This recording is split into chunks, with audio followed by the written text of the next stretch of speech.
नमस्कार साथियों, आप सभी का स्वागत है देवेंद्र सर ऑफिशियल में। आज हम आपके लिए लेकर आए हैं बेस्ट करंट अफेयर्स, सबसे पहले वो भी सिर्फ 10 मिनट में। जी हाँ, आज की तारीख है 11 सितंबर 2020। वीडियो शुरू करने से पहले आपको देते हैं कुछ जानकारी। यहाँ पर उत्तर प्रदेश लोक सेवा आयोग पीएससी उत्तर प्रदेश के द्वारा 2019 के जो सिविल सेवा का टाइम टेबल है मेंस का, वो जारी कर दिया गया है, जिसकी डेट 22 से लेकर 26 सितंबर 2020 रखी गई है। और यहाँ पर सिर्फ 3 ही सेंटर बनाए गए हैं, प्रयागराज जिसे आप पहले इलाहाबाद के नाम से जानते थे, लखनऊ और गाजियाबाद।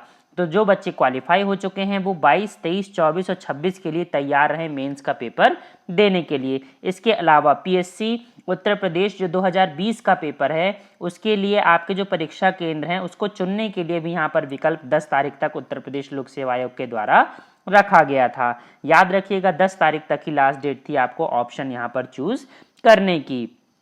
चलिए, अगर आपको इस वीडियो की पीडीएफ चाहिए और बहुत सारे अगर आपको नोट्स चाहिए हैं एनटीपीसी के, रेलवेज के, वनडे एग्जाम के, पीएससी के, यूपीएससी के, तो आप मेरा टेलीग्राम पेज ज्वाइन कर सकते हैं। और हाँ, वीडियो पसंद हो तो शेयर और सब्सक्राइब करना मत भूलिएगा। चलिए शुरुआत करते हैं हम आज के अपने वीडियो की। आज का हमारा पहला प्रश्न है कि वर्ष 2019 के लिए प्रतिष्ठित इंदिरा गांधी शांति पुरस्कार से किसे सम्मानित किया गया है। तो सर डेविड एटनबरो को यहाँ पर सम्मानित किया गया है इस साल के इंदिरा गांधी शांति पुरस्कार से। आपको पता होगा बहुत प्रसिद्ध अंग्रेजी प्रसारक और इतिहासकार हैं जो कि बीबीसी में नेचुरल हिस्ट्री यूनिट को लिखने और प्रस्तुत करने के लिए अच्छे खासे लोकप्रिय हैं वर्ल्ड वाइड, पूरी की पूरी दुनिया में जाने जाते हैं।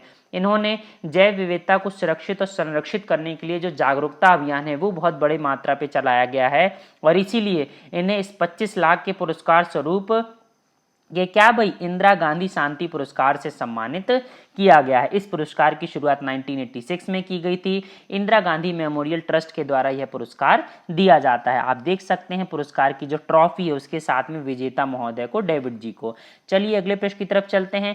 Hypersonic technology demonstrative vehicle it means HSTDV का सफलतापूर्वक परीक्षण किसके द्वारा किया गया है। तो भारतीय जो एक अनुसंधान संगठन है DRDO, जिसे आप रक्षा अनुसंधान और विकास संगठन, Defence Research and Development Organisation के नाम से जानते हैं, इसी ने किया है इस हाइपरसोनिक मिसाइल का परीक्षण। आप समझ सकते हैं हाइपरसोनिक का मतलब होता है साउंड, इट मीन्स क्या है भाई, ध्वनि की गति से कम 5 मैक 5 गुना ज्यादा रफ्तार। आप यहाँ पे देख सकते हैं 6 मैक की रफ्तार से यह HSTDV की क्या है स्पीड होने वाली है। मानव रहित स्क्रैमजेट वाहन है, बहुत ही महत्वपूर्ण है। आप समझ सकते हैं अमेरिका, रूस और चाइना के बाद भारत चौथा देश ऐसा होने वाला है जिसने इस तकनीक का सफलतापूर्वक उपयोग यहाँ पर किया है। आप देख सकते हैं जो प्रोटोटाइप बनाया गया है DRDO के द्वारा, आप इसे देख सकते हैं। जो सफल उड़ान की गई थी आप उसके बारे में जिक्र देख सकते हैं। कुछ मैंने पॉइंट्स भी यहाँ पर आपके सामने रखे हैं जो बड़े पेपर्स में पूछे जाने की संभावना बनती है। DRDO के द्वारा यह बनाया गया है। DRDO का जो मूल वाक्य है बलिष्ठ मूलम विज्ञानम, इसे भी कई एग्जाम्स में पूछा जा चुका है। अगले प्रश्न की तरफ चलते हैं। पहली वर्ल्ड सोलर टेक्नोलॉजी समिट का आयोजन वर्चुअली मोड में कब किया गया। तो विश्व की पहली वर्ल्ड सोलर टेक्नोलॉजी समिट का यहाँ पर आयोजन किया गया 8 सितंबर 2020 में। इसका उद्घाटन किया गया भारतीय प्रधानमंत्री नरेंद्र मोदी के द्वारा। इस समिट का मुख्य उद्देश्य था अत्याधुनिक प्रौद्योगिकियों और अगली पीढ़ी की प्रौद्योगिकियों पर ध्यान केंद्रित करना। आप समझ सकते हैं लगभग 150 देशों के 26,000 से भी अधिक प्रतिभागियों ने इस वर्चुअली जो समिट है इसमें भाग लिया था।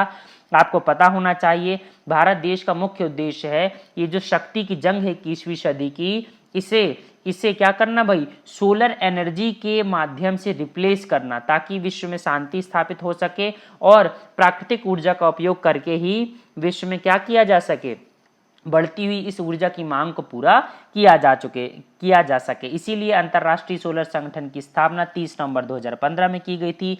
इसका मुख्यालय गुरुग्राम, जिसे आप पहले गुड़गांव के नाम से जानते थे, जो हरियाणा में स्थित है, यहाँ पर रखा गया है।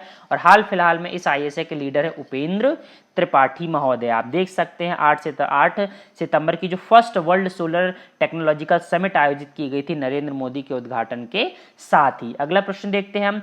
वीर सावरकर फ्लाईओवर का उद्घाटन किस शहर में किया गया। तो भारत देश की सिलिकॉन वैली बेंगलुरु जिसे कहा जाता है बेंगलुरु में किया गया है वीर सावरकर फ्लाईओवर का उद्घाटन। अति महत्वपूर्ण है, यह उद्घाटन किया गया था कर्नाटक के मुख्यमंत्री BS येदियुरप्पा के द्वारा और लगभग 400 मीटर लंबे फ्लाईओवर का निर्माण किया गया है। आपको पता होना चाहिए, बहुत महत्वपूर्ण शख्सियत है वीर सावरकर। इन्होंने ही जो 1857 की क्रांति, इसे भारत देश की पहली स्वतंत्रता संग्राम का नाम भी इन्होंने दिया था। इन्हें ही सेलुलर जेल जो अंडमान निकोबार में पड़ती है, यहाँ पर अंग्रेजों के द्वारा बहुत प्रताड़ित किया गया था और इन्होंने यहाँ पर क्या है, भारतीय स्वतंत्रता संग्राम से संबंधित सारे के सारे विचारों को उन्हीं दीवारों पर अंकित कर दिया था। तो बहुत बहुत महत्वपूर्ण शख्सियत है स्वतंत्रता संग्राम की, आपको जानना चाहिए वीर सावरकर महोदय को। आप देख सकते हैं इस रोड को अनावृत करते हुए और यह रहा हमारा कर्नाटक जिसकी राजधानी है बेंगलुरु।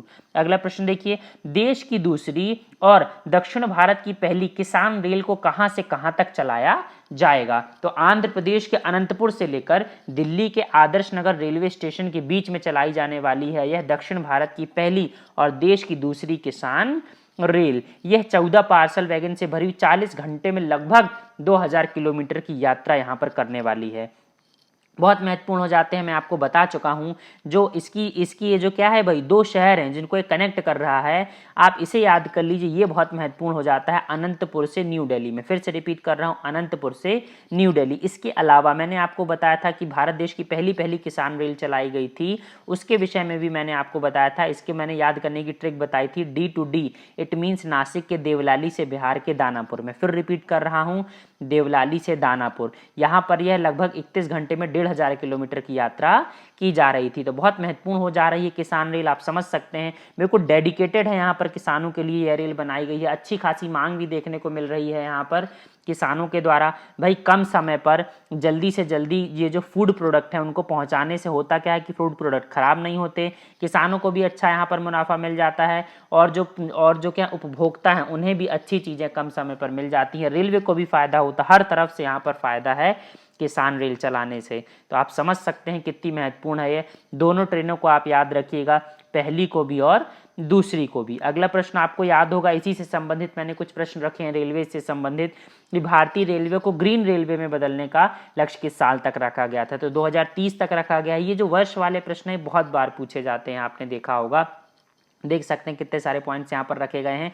इसके अलावा आपको याद होगा भारत देश के पहले केबल रेल पुल का भी निर्माण यहाँ पर किया गया है, जिसे अंजी खाद पुल नाम दिया गया है। इसके अलावा मैंने आपको बताया था कि आप समझ सकते हैं ओवरहेड इक्विपमेंट OHE में उच्च पैनोग्राफ वाले डबल स्टैक कंटेनर चलाने वाला दुनिया का पहला रेलवे कौन बना था? तो पश्चिमी रेलवे जो भारतीय रेलवे का ये क्या है, जोन है, इसी के द्वारा एक वर्ल्ड रिकॉर्ड बनाया गया था। दुनिया भर में अपने तरह की पहली पहल की गई थी। यह पालनपुर से बोटाद रेलवे स्टेशन के बीच गुजरात में चला गया था। आप समझ सकते हैं एक यही कंटेनर के ऊपर दूसरा कंटेनर चला दिया गया है और ये जो आप तार देख रहे हैं जिसे OHE कहा जाता है, इसकी हाइट और ज़्यादा कर दी गई है। तो एक ही ट्रेन के ऊपर डबल ट्रेन का यहाँ पर क्या है, काम कर लिया जा रहा है। तो बहुत महत्वपूर्ण है पालनपुर से बोटाद रेलवे स्टेशन। चलिए अगले प्रश्न की तरफ चलते हैं। नेशनल स्कूल ऑफ ड्रामा का नया चेयरमैन किसे नियुक्त किया गया है? तो पूर्व लोकसभा सांसद और बॉलीवुड के अभिनेता है परेश रावल, इन्हें नियुक्त किया गया है नेशनल स्कूल ऑफ ड्रामा का नया चेयरपर्सन। 2014 में पद्मश्री सम्मानित है। आपको पता होना चाहिए ये जो ड्रामा स्कूल है भारत देश का दुनिया के सबसे अग्रणी थिएटर प्रशिक्षण संस्थानों में से एक है। भारत देश का अपनी तरह का एकमात्र संस्थान है जो कि बॉलीवुड की प्रमुख हस्तियों को क्या करता है, पैदा करता है। तो बहुत महत्वपूर्ण है यह, इसी के अध्यक्ष बना दिए गए हैं परेश रावल महोदय। अगला प्रश्न देखिए, अखिल भारतीय टेनिस संघ ऑल इंडिया टेनिस एसोसिएशन के द्वारा अपना नया अध्यक्ष किसे नियुक्त किया गया है? तो अनिल जैन बनाए गए हैं ऑल इंडिया टेनिस फेडरेशन के नए अध्यक्ष। प्रवीण महाजन का स्थान लेने वाले हैं। इसके अलावा अनिल धूपर इसके महासचिव बनाए गए हैं। ऑल इंडिया टेनिस एसोसिएशन की स्थापना मार्च 1920 में की गई थी और इसका मुख्यालय है RK Khanna tennis stadium new Delhi में। बहुत महत्वपूर्ण है, मुझे लगता है मुख्यालय से प्रश्न आ सकता है। मैं फिर रिपीट कर रहा हूँ, RK Khanna tennis stadium new Delhi. आप देख सकते हैं बीजेपी से संबंधित यह नेता महोदय है अनिल जैन। अगला प्रश्न देखिए, fantasy sports gaming platform players pot ने किसे अपना नया ब्रांड एम्बेसडर नियुक्त किया गया है? तो एक नया प्लेटफॉर्म है, इसके ब्रांड एम्बेसडर दो व्यक्ति बनाए गए हैं, भुवनेश्वर कुमार और स्मृति मंधाना। दोनों की आप फोटो सामने देख सकते हैं। युवाओं को आकर्षित करने का यहाँ पर प्रयास किया जा रहा है भुवनेश्वर कुमार और स्मृति मंधाना के द्वारा। अगला प्रश्न देखिए, जयप्रकाश रेड्डी का निधन हो गया है, वे किस लिए प्रसिद्ध थे? तो तेलुगु अभिनेता थे, बहुत महत्वपूर्ण है, जो दक्षिण के लोग हैं वो इनसे परिचित होंगे, जयप्रकाश रेड्डी से। ये एसआई थे। इससे यहाँ पर मैं बिल्कुल फोकस करना चाहूँगा कि देखिए सारी चीज़ें सिर्फ गवर्नमेंट सर्विसेज से ही प्राप्त नहीं की जाती है। जब इन्हें पहली पहली फिल्म ऑफर की गई थी तो वो एसआई के पद पर थे, और बाद में फिर उन्होंने फिल्म करते करते इसी क्या है भाई, इसी क्षेत्र में काम किया और अपनी सरकारी नौकरी भी छोड़ दी। बहुत फेमस व्यक्ति थे जो अब नहीं रहे। अगला प्रश्न देखिए, हर साल वर्ल्ड सुसाइड प्रिवेंशन डे यानी दुनिया भर में आत्महत्याओं को रोकने का दिवस कब मनाया जाता है? बहुत महत्वपूर्ण है, आप समझ सकते हैं। इस साल वैसे भी काफ़ी सुशांत सिंह का केस हाईलाइटेड रहा, तो 10 सितंबर को मनाया जाता है। इस साल का इसका विषय था working together to prevent suicide. तो प्रश्न पूछा जा सकता है क्योंकि सुशांत सिंह वाला केस काफ़ी हाईलाइटेड था इस साल। आप देख सकते हैं, इसकी फ़ोटो भी देख सकते हैं।